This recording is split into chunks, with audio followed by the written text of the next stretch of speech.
আসসালামু আলাইকুম। Hello everyone, I hope you are doing well. আজকে আমার সকালটা শুরু হলো একটু ব্যস্ততার মধ্য দিয়ে, কেননা আজকে সকালে অনেক পরিমাণে বৃষ্টি হয়েছে। আলহামদুলিল্লাহ, এই বৃষ্টিতে আমাদের তেমন কোনো ক্ষতি হয়নি, বরং আমাদের জন্য অনেক উপকার হয়েছে। তাই এই বৃষ্টিটাকে কাজে লাগানোর জন্য আমি বাজারে গিয়ে সার কিনে নিয়ে আসলাম ঘাসের জমিতে বোনার জন্য।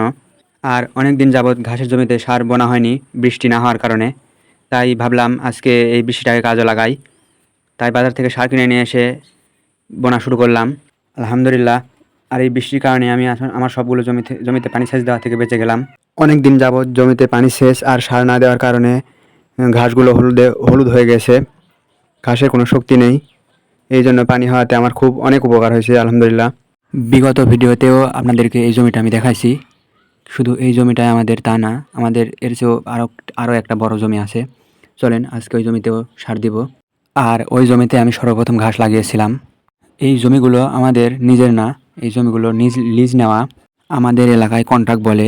সকালে বৃষ্টির সাথে হালকা বাতাসও হয়েছিল বলে আমাদের বড় ঘাসগুলো পড়ে গেছে, এর সাথে ছোট ঘাসগুলোও হেলে গেছে। কারণ বৃষ্টির সাথে যদি বাতাস হয়, বৃষ্টিতে ঘাসের পাতা ভারী হয়ে যায়, এজন্য বিশেষ করে পড়ে যায়। বিকেলবেলা চলে আসলাম ভাদ্র মাসে যে ধানটা লাগাই, এই ধানের বিছন ফেলার জন্য। মাশাল্লাহ, অনেক সুন্দর হয়েছে আমাদের বিছন ফেলার জমিটা। বিছনগুলো ফেলে দিলাম, আর আকাশের দিকে তাকিয়ে দেখি অনেক পরিমাণে আকাশে মেঘ, বৃষ্টি আবারও আসতে পারে। আর এই মেঘের কারণে আকাশটাও দেখতে অনেক সুন্দর লাগতেছিল। আজকের ভিডিওটা এই পর্যন্তই। সবাই ভালো থাকবেন, সুস্থ থাকবেন। আল্লাহ হাফেজ। আসসালামু আলাইকুম।